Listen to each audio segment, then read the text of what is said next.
ধরেছে, আমি ওমর জীবন রাইখা কোনো লাভ নাই।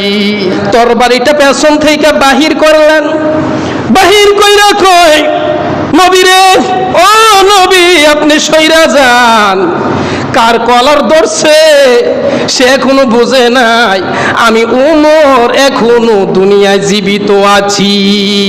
আমার আল্লাহ তাআলা তার রাসূলকে দান করেছেন যেই চরিত্র পৃথিবীর কাউকে এত সুন্দর চরিত্র আমার আল্লাহ দান করেন নাই।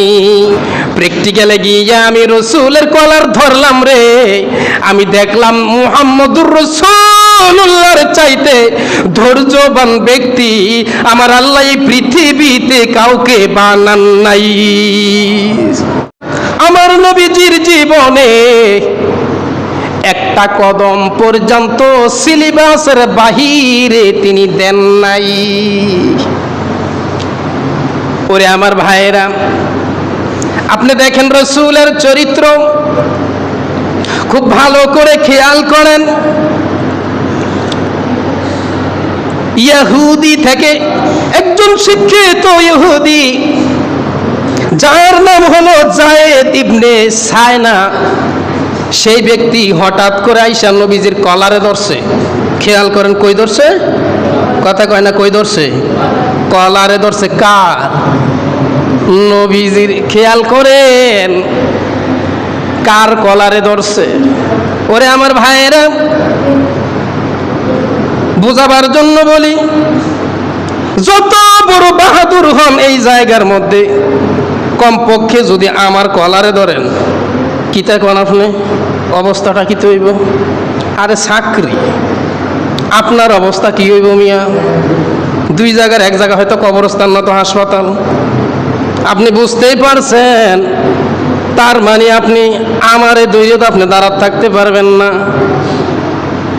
এমন ব্যক্তির কলারে ধরেছে যিনির চাইতে উত্তম, যিনির চাইতে ক্ষমতাবান আমার আল্লাহ সৃষ্টি জগতে কাউকে বানান নাই।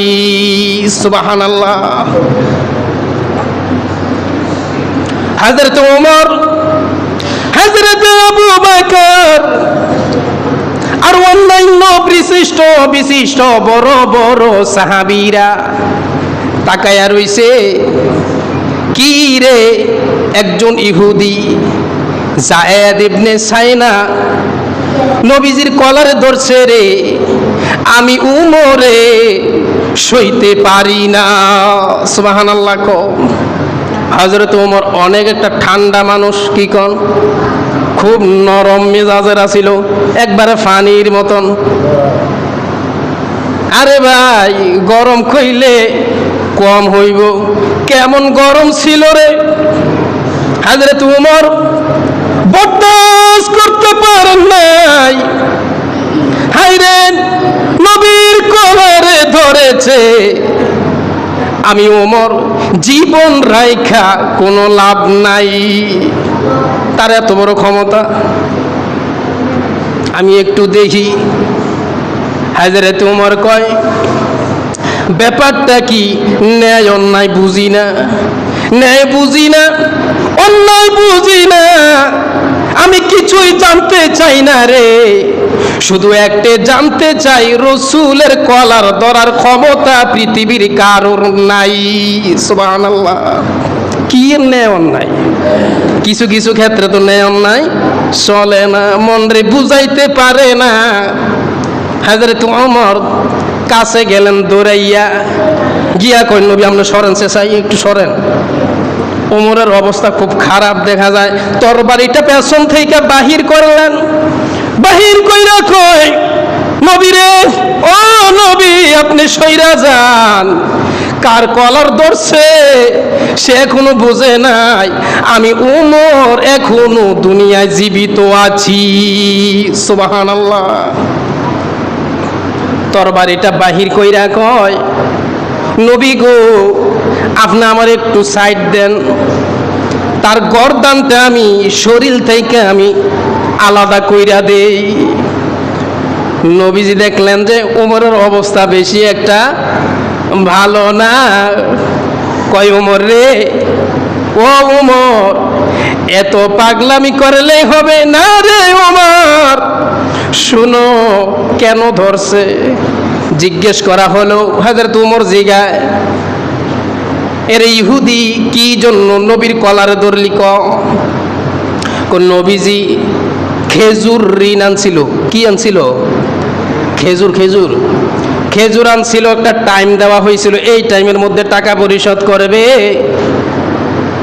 কিন্তু অথচ সেই টাইম হওয়ার 2 দিন আগে ইহুদি নবীর কাছে আয়া কটিয়া দেন।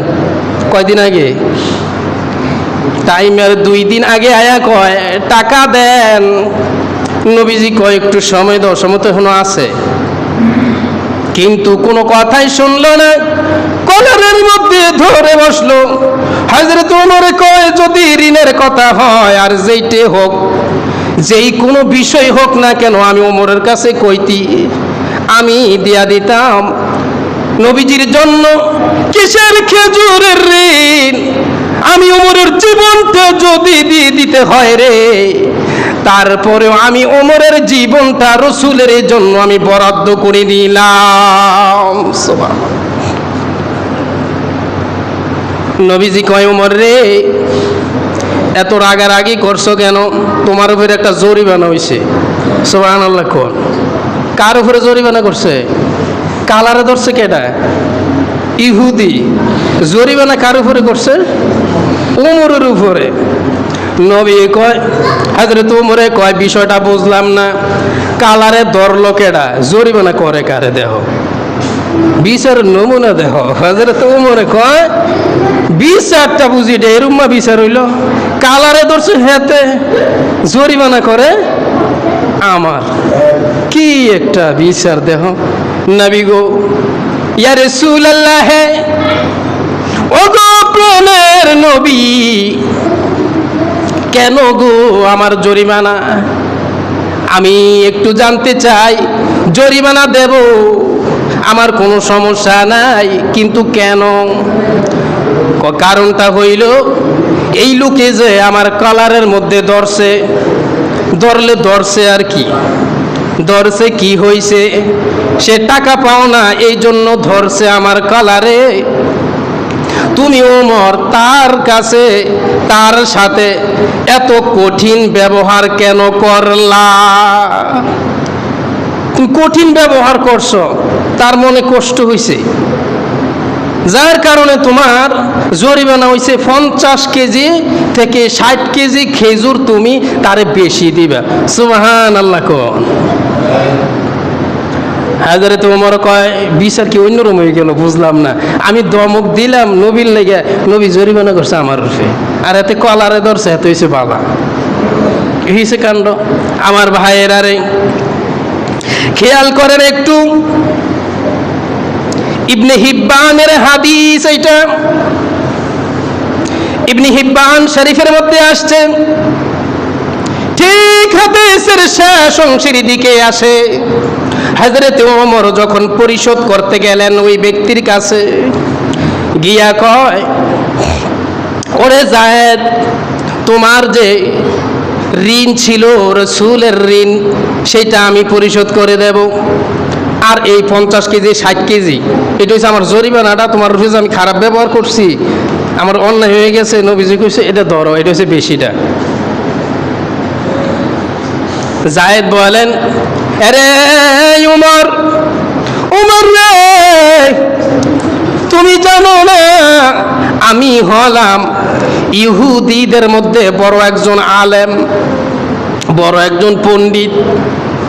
আমি কিতাব পড়ে পড়ে আমি দেখলাম মুহাম্মদুর রাসূলুল্লাহ সাল্লাল্লাহু আলাইহি ওয়াসাল্লামের চরিত্র সম্পর্কে, সিরাত সম্পর্কে আমি ঘেটে ঘেটে দেখলাম। এত সুন্দর চরিত্র আমার আল্লাহ তাআলা তার রাসূলকে দান করেছেন, যেই চরিত্র পৃথিবীর কাউকে এত সুন্দর চরিত্র আমার আল্লাহ দান করেন নাই। সুবহানাল্লাহ। এখন কথা হইল, আমি কিতাবের মধ্যে পাওয়ার পরেও কেন রসুলের কলার ধরছি? কারণ কি? একটা কারণ আছে। আমি কিতাব পড়ে পড়ে আমি দেখলাম রসুলের সিরাতের যত কিছু আছে সব কিছু আমি পেলাম।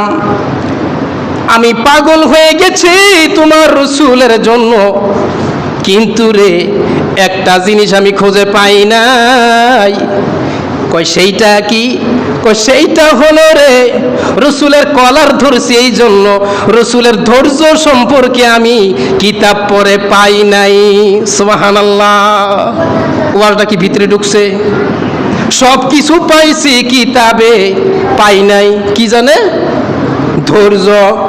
ধৈর্য সম্পর্কে কিতাবে পাই নাই, যার কারণে কিতাবে না পাওয়ার কারণে প্র্যাকটিক্যালে আমি থিওরিটিক্যাল যখন আমি পেলাম না, প্র্যাকটিক্যালে চলে গেলাম। প্র্যাকটিক্যালে গিয়ে আমি রসুলের কলার ধরলাম রে। আমি দেখলাম মুহাম্মদুর রাসূলুল্লাহর চাইতে ধৈর্যবান ব্যক্তি আমার আল্লাহ এই পৃথিবীতে কাউকে বানান নাই। এটা পাইছি আমি প্র্যাকটিক্যালে। থিওরিটিক্যাল আমি দেখছি, বহুত ঘাটাঘাটি করছি। আমি বড় আলেম, ইহুদিদের থেকে বড় আলেম। আমি সব পাইলাম রসুলের ব্যাপারে। দেখলাম যে এই ব্যক্তিটার সব কিছু এত সুন্দর, হায়রে এত সুন্দর, তার সিরাত সুরত এত সুন্দর, মুগ্ধ করা, কিন্তু ধৈর্যের ব্যাপারে আমি কিচ্ছু পাইলাম না। আমি চিন্তা করলাম, আমি যাই চিন্তা করলাম এই ধৈর্যের ব্যাপারে, যেহেতু আমি কিতাবে থিওরিটিক্যালে আমি পাই নাই, প্র্যাকটিক্যালে আমি যাই। উসিলা তো একটা পাইছি, যেহেতু ঋণগ্রস্ত, আমার থেকে ঋণ নিছে খেজুর, এই জন্য আমি একটা উসিলা পাইছি, যার কারণে তার আমি কলার ধরলাম। আর কলার ধরার কারণে তার ধৈর্যের পরিচয় তিনি উত্তম পরিচয় দিয়েছেন। সুবহানাল্লাহ, সুবহানাল্লাহ। তিনি ছিলেন উত্তম চরিত্রের অধিকারী। এত সুন্দর চরিত্র আমার ভাইরা রে। এই জন্য আল্লাহ তাআলা রব্বুল ইজ্জত, রব্বে কারীম কুরআনুল কারীমের মধ্যে তার হাবিবের ব্যাপারে বলেন, লাকাদ কানা লাকুম ফি রাসূলিল্লাহি উসওয়াতুন হাসানা। সুবহানাল্লাহ পড়েন। পৃথিবীর মানুষেরা রে, ও পৃথিবীর মানুষেরা তোমরা শুনো, তোমাদের চরিত্র কি তোমরা যদি সুন্দর করতে চাও, তোমাদের সাংসারিক জীবনের চরিত্র, সমাজ সেবা, সমাজতন্ত্র, পরিবারতন্ত্র, রাষ্ট্রতন্ত্র, যাহা কিছুই তুমি পরিচালনা করবা, সব কিছু চরিত্র, সিরাত, সুরুত, সব কিছু রসুলের চরিত্রের মধ্যে আমার আল্লাহ নিহিত রেখেছেন। সুবহান। যার কারণে আল্লাহ বলেন, লাকাদ কানা লাকুম ফি রাসূলিল্লাহি উসওয়াতুন হাসানা। পৃথিবীর উম্মতেরা রে, তোমাদের চরিত্র সুন্দর করার জন্য উত্তম চরিত্রবান বানাইয়া পাঠাইলাম, তোমরা অনুসরণ করো তার অনুসরণ, যিনি হলেন মুহাম্মাদুর রাসূলুল্লাহ সাল্লাল্লাহু আলাইহি ওয়াসাল্লাম। আমার নবীজি তার সিরাতের পরিচয় দিতে গিয়ে আমি দেখলাম আমার ভাইয়েরা রে, হাদিস শরীফের মধ্যে আসছেন, একটা বাগানের মধ্যে তিনি প্রবেশ করলেন, করেই দেখছেন একটা উট খুব কান্নাকাটি করছে। একটা উট, কি কথা কয় না, কি উট, উট কান্না করছে। নবী জিজ্ঞেস করলেন, উট রে, ও উট কেন তুমি কান্না করছো? তোমার অঝরে কান্না করার কারণ কি একটু আমি জানতে চাই। উঠে আবার বেশি আকারে কান্না করলেন, কাঁদতেই থাকলেন জোর ভাবে, আর বললেন, ইয়া রাসূলুল্লাহ, ইয়া হাবিবাল্লাহ, ওরে প্রাণের রসুল, মানবতার দরদি রসুল গো, আপনারে পাইছি, কলিজা ঠান্ডা হইয়া গেছে। সুবহানাল্লাহ। নবী গো, এই যে বাগানের মালিক আমার দিয়া খুব খাটায়, যা আমি পারি না তাও খাটায়, যতটুক পারি তার চাইতে আমার 3 গুণ বেশি খাটায়, আমি সহ্য করতে পারি না। অনেকে কিন্তু খাটায়। আমরা এই সাইডে গাড়ি ঘোড়া থাকার কারণে, উন্নত হওয়ার কারণে নাই, গাদা ঘোড়া ওট আমাদের নাই, আমাদের উন্নতের কারণে আমরা গাড়ি ব্যবহার করি। এখনো আপনি দেখবেন, এখনো গরিব অঞ্চলগুলো যেগুলো আছে, গরিব অঞ্চলগুলো আপনি এখনো দেখবেন গরু দিয়ে, মহিষ দিয়ে, বিশেষ করে মহিষ দিয়ে আপনি দেখবেন মাল টানা। আপনি কিছু কিছু ভিডিও দেখলে আপনি যদি প্রকৃত মানুষ হন, চোখ দিয়ে পানি বের হয়ে যাবে। অমানবিক, এতটা অমানবিক। পারবে, ধরে নেন, আমি তো বুঝি না অনুমান, ধরে নেন না 5 মণ, আমি অনুমান বলতে পারছি না, 5 মণ ধরে নেন, তাকে দেওয়া হচ্ছে 8 মণ থেকে 10 মণ, 8 মণ থেকে 10 মণ। আপনার গাড়িরও একটা ওয়েটের সীমাবদ্ধ আছে, আপনি দেখেন আপনার ইয়েতে কাগজে লেখা আছে কতটুকু ওয়েট নিতে পারবে, লেখা আছে।